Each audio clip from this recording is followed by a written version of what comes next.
Hola mis amigos y bienvenidos a una lección breve sobre sé con accidentes. We've been talking a lot about sé, haven't we? And we're going to be discussing it more in this really fun structure of sé with accidents. That's right.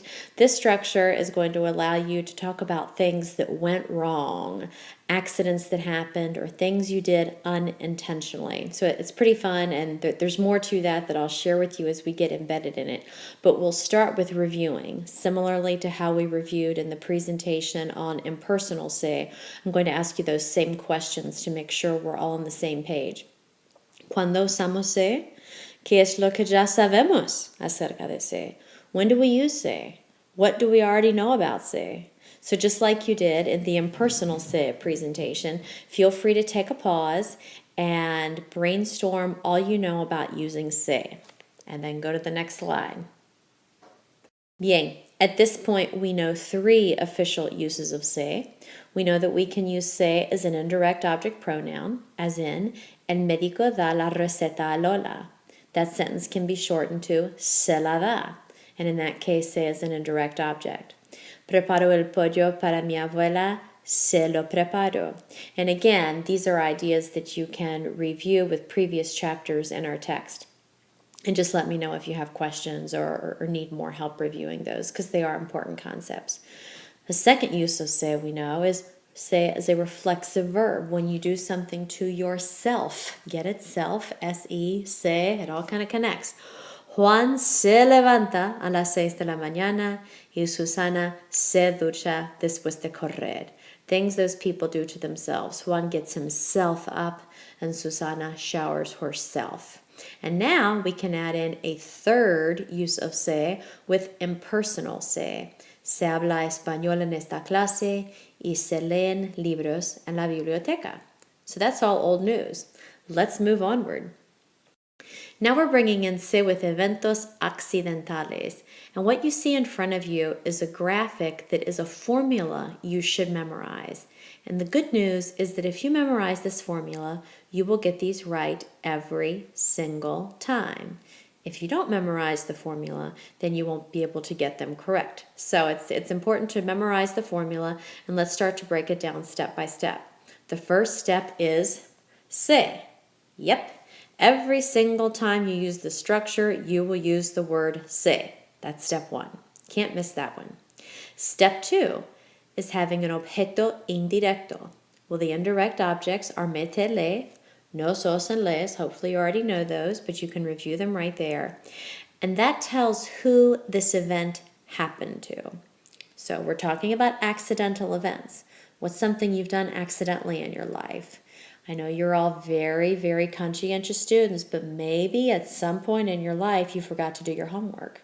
So if you're saying that you forgot to do your homework, this event happened to you. Bien. The next step in this process is the verbo, the verb. And in this structure, the verb is usually in the third person, and it agrees with the thing, not the person the event happened to. So back to the example of I forgot my homework. The event happened to me. Well, then what would the subject of the sentence be that would agree with the verb? The homework. You starting to get where we're going here? The homework is the subject. The homework is the one who actually did the forgetting. Aha, isn't that neat? So that's the way we have in Spanish of saying that the event was unintentional. I'm not going to be the subject of this sentence. I didn't do anything. It's the homework's fault. So the homework has to be the subject of the sentence. So you'll have your verb that agrees with the subject. And the subject is the thing that was forgotten or dropped or broken, etc. So keeping in mind this formula with steps 1, 2, 3, y 4, let's take a look at some examples. We'll look at our first example. Se me olvidó el número. Look at how I followed the formula. I have se, I have an indirect object with this me, which is me. Then I have a verb that agrees with the subject, and the subject is the thing that did the forgetting, which isn't me, by the way.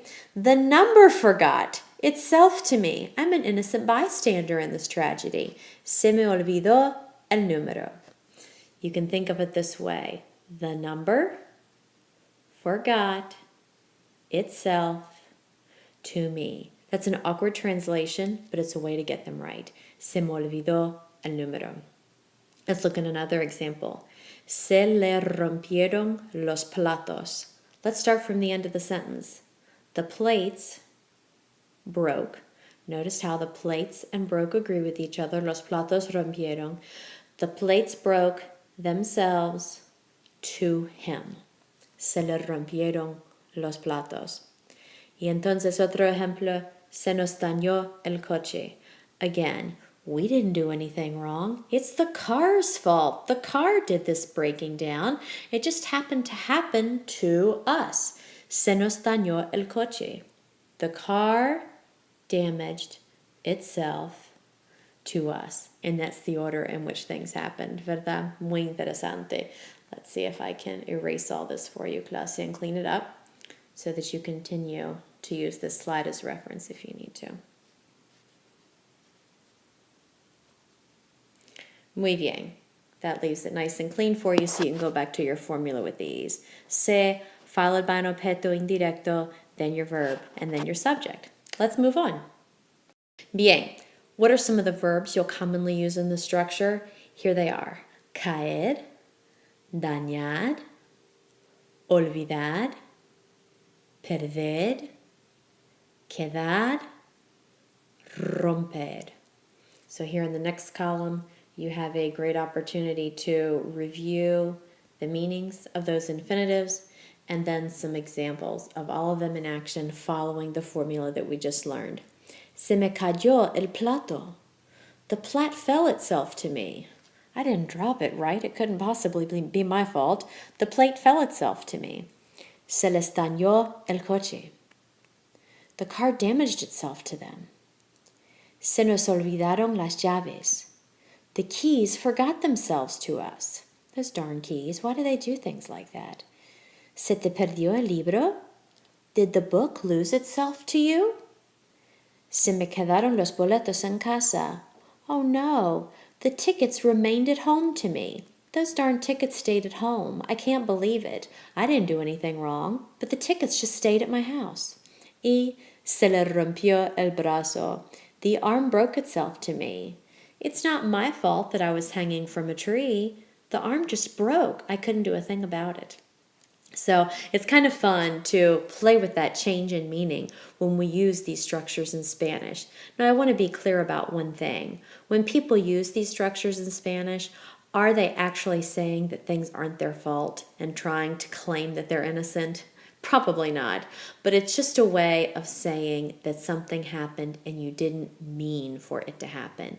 In English, we usually have to overtly say that. We have to say, oh my goodness, I'm so sorry. It was an accident. I didn't mean for it to happen. It'll never happen again. Blah, blah, blah. But in Espanol, we have this really cool structure that we can use instead, which I think is kind of fun. Bien, so now you're ready to practice a little bit. Take these 6.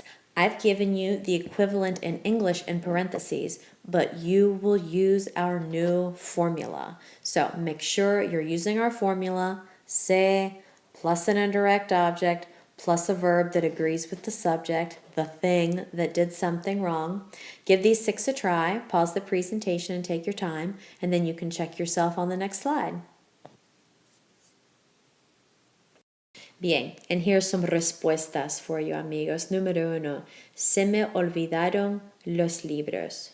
The books forgot themselves to me. 2, se les quedó el dinero. The money remained itself to them. The money stayed behind on them. They couldn't do anything about it. Se nos rompió el teléfono celular. The cell phone broke itself to us. Has that ever happened to anyone? That your cell phone just broke itself to you? Se le perdieron los billetes. The tickets lost themselves to him or to her. Se me rompió el brazo. The arm broke itself to me. Y por fin, número 6, se les cayeron los platos. The plates fell themselves to them. In other words, they dropped the plates. But again, this interesting structure allows you to express that you made an unintentional mistake. ¿Eh? Muy bien, pues buena suerte, muchas gracias, and just let me know if you have questions as you continue to practice with sé con accidentes. Muchas gracias.